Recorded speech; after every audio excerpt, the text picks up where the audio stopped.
On est devant la cathédrale Saint-Jean-Eudes. Dire Saint-Jean-Eudes, c'est faire un lien direct avec les Eudistes que Saint-Jean-Eudes a fondés.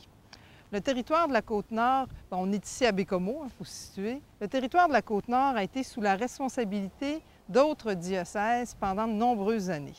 Québec s'en est occupé, Rimouski, Chicoutimi, et à un moment donné, les évêques en avaient assez d'avoir à s'occuper de cette partie du territoire.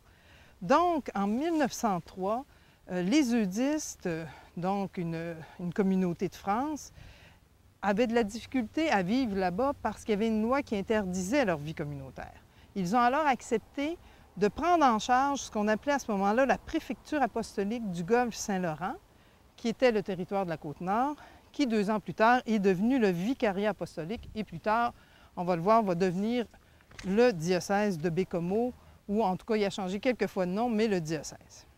Donc, le 29 août 1903, 14 pères eudistes, donc des Français, sont arrivés pas loin d'ici, un peu là-bas, à l'embouchure de la rivière Amédée. Ils étaient 14, mais ils n'ont pas tous débarqué les 14. 2 sont débarqués à ce qu'on appelait à ce moment-là Manicouagan. C'est un tout petit village. Ils ont pris la responsabilité de la paroisse Saint-Eugène. Le bateau a continué. 2 autres sont arrêtés à Rivière-Pentecôte. Ensuite, 2 autres à Sept-Îles, 2 autres à Rivière-au-Tonnerre, 2 autres à Macpaille, 2 autres à Pointe-aux-Esquimaux, qui est devenu Havre-Saint-Pierre, et 2 autres à Natashquan, à l'autre bout là-bas.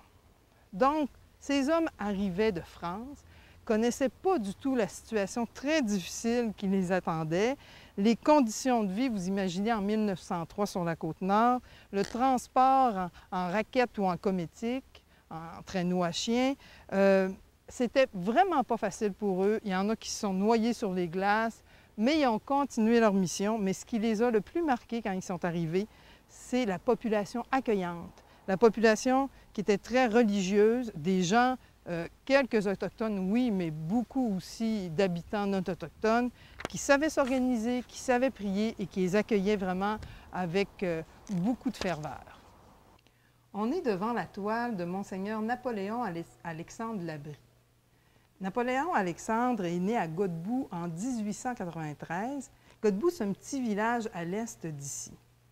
Il porte le nom de Napoléon Alexandre parce que Napoléon Alexandre Comeau, qui a donné son nom à Bécomo, avait sauvé son père dans les glaces, justement dans la baie. Donc, son père, en hommage à ce grand homme, lui avait demandé d'être son parrain.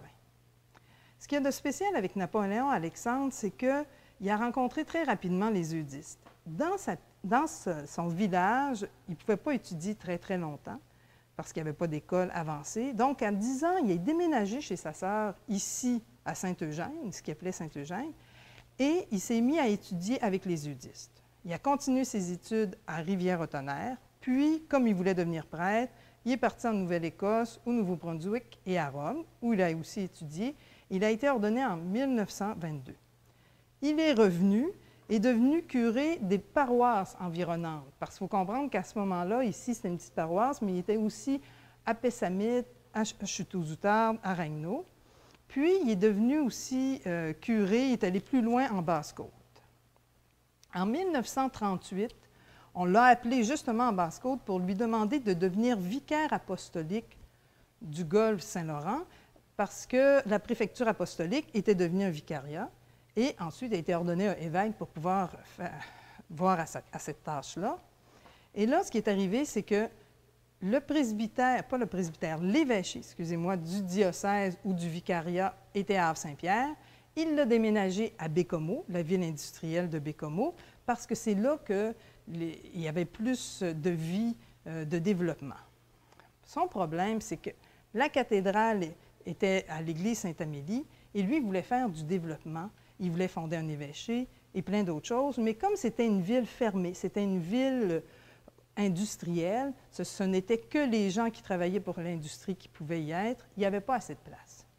Il avait connu ici le plateau ou la partie qui allait nommer Autrive plus tard, et il s'est dit, c'est là que je vais avoir de l'espace pour mes projets.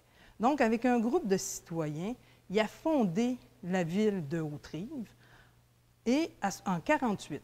Et à ce moment-là, il s'est dit, là, j'ai de la place. Il a défriché Et ce qu'il a fait, c'est qu'il a commencé par se bâtir un évêché qu'on voit sur la toile. Cet évêché-là est tout de suite à côté de la cathédrale. Il n'y avait pas encore cette cathédrale-là ici. Donc, il a bâti un grand évêché. Cet évêché-là, plus tard, est devenu un centre, il était beaucoup trop grand, est devenu un centre de soins pour personnes âgées, le centre Hénin-Labrie, qui garde son nom. Il a aussi construit à côté un collège classique pour garçons, qui est devenu le cégep de Bécomo, beaucoup plus tard. Il a aussi construit une école normale avec les Sœurs de Sainte-Croix, un petit peu plus loin pour les filles, et un hôpital avec les Hospitalières de Saint-Joseph de Montréal. Donc, en très peu d'années, il a défriché, il a créé une nouvelle ville, la ville de Haute-Rive. Ensuite, il a démissionné pour des raisons personnelles en 1956 et il est parti à Montréal où il est devenu responsable de la propagation de la foi. Donc, ce n'est pas lui qui a vu à la construction d'ici, mais c'est quand même quelqu'un aussi qui était très marquant pour deux autres raisons. Pas juste parce que c'est un bâtisseur. Il y avait vraiment un souci pour l'éducation des jeunes. Avant même que le collège classique soit construit, il payait l'éducation des jeunes. C'est entre autres lui qui a payé la formation de Gilles Vigneault de Natashquan, le poète.